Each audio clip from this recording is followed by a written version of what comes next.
Hey guys, let's get more news about Lakers, but first, don't forget to subscribe and leave your like. Reggie Miller claims he was not taking a shot at LeBron James. Pacers legend Reggie Miller was in the news recently for his controversial comments at the start of TNT's Game 4 broadcast of Nuggets vs Timberwolves. While reacting to Anthony Edwards taking ownership for the Game 3 loss, Miller said the Minnesota star won him over with his comments. "I'm now an even bigger fan of Anthony Edwards after watching that clip," Miller said. "We've got certain guys with veteran status in our game that are on a lot of people's MT Rushmore that like to deflect and point fingers at others. Here's a 22-year-old saying, 'This is on me, this is my fault.' I love that." Although Miller didn't mention LeBron James, it was obvious to the listening audience that he was referring to the Lakers star. James has often been criticized for not taking accountability for his team's failures, a narrative that resurfaced after the Lakers fired Donovan for their first-round playoff exit. Miller was asked, "Who were you taking a shot at?" during his appearance on The Dan Patrick Show on Tuesday. The retired sharpshooter denied he was speaking of James. "I'm taking a shot in general," Miller responded. "I'm trying to give credit and cred to a 22-year-old because I want to put myself in his shoes. I remember when I was 21 or 22, I don't know if I could have gotten in front of a camera with the whole world watching and said 'this is on me.' And I know a lot of people want to think and assume that it's LeBron I'm taking shots at. Look, I've been in those locker rooms when certain veterans shy away from that. If it was LeBron, I would have said LeBron James." Patrick, not sold by the explanation, grilled Miller and asked him to fess up, but to no avail. "Why does everyone think everything revolves around LeBron?" "It doesn't," Miller added. Report: Lakers will try to sign D'Angelo Russell to big one-year deal to make him easier to trade.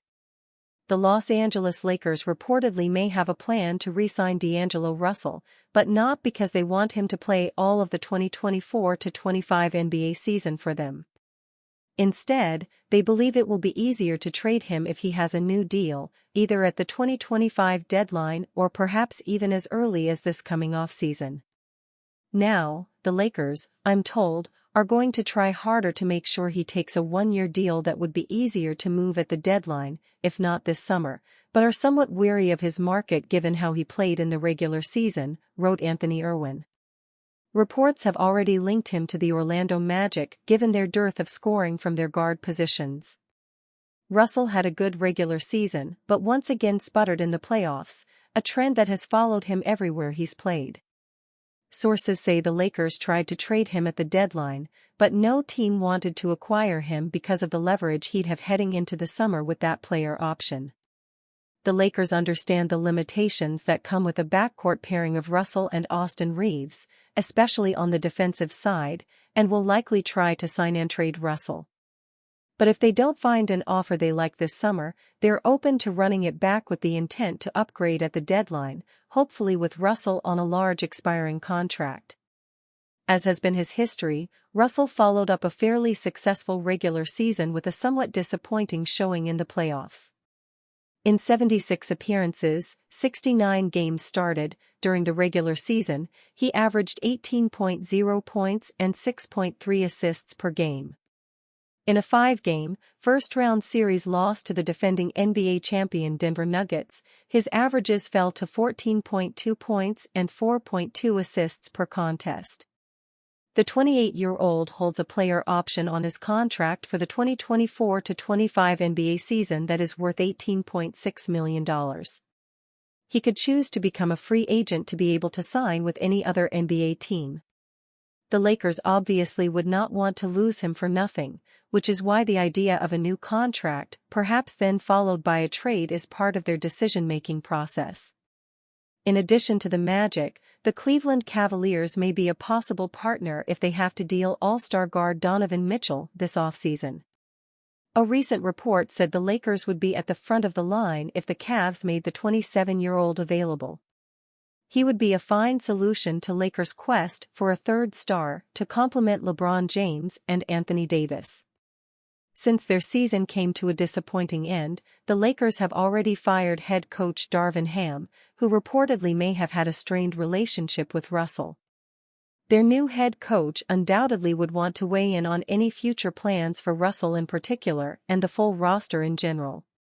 That planning also must consider the future of James, who also holds a player option for next season and could become a free agent if he so chooses. However, the 39-year-old may be more likely to re-sign with a 3-year max contract that includes a final year option.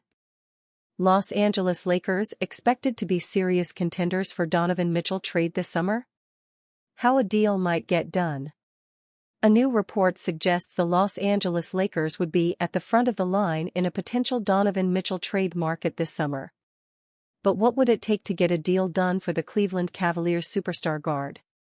Heading into the NBA games today, the Cavaliers and Mitchell are on the brink of joining the Los Angeles Lakers on the sidelines and entering a win-or-go-home situation in Game 5 of their series against the Boston Celtics. And a defeat for Cleveland could have massive implications for their future.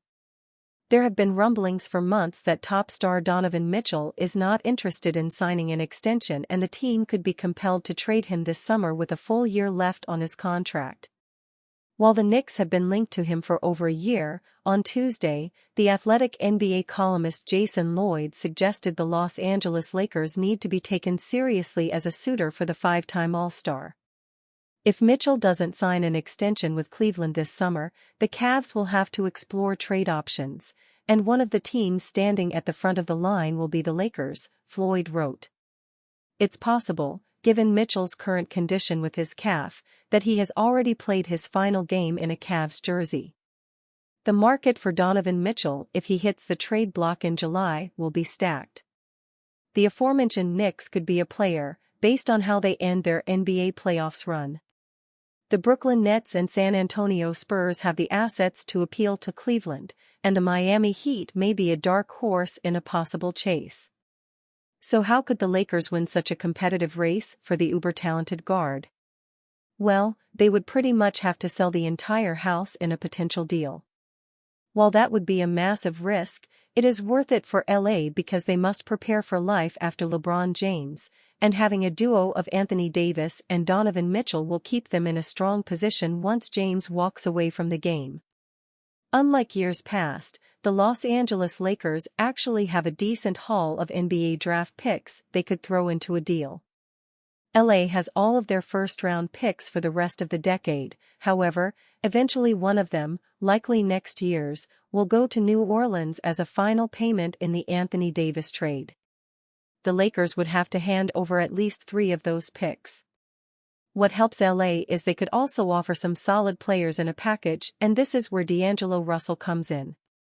If he is willing to be included as part of a sign-in trade, if he does opt out as expected, he is a nice piece going back and helps Cleveland replace some of what they will lose in trading Mitchell. Austin Reeves and Rui Hachimura would be other nice pieces going back in a deal. And you fan? What do you think of the situation of Donovan Mitchell? Leave your opinion in the comments.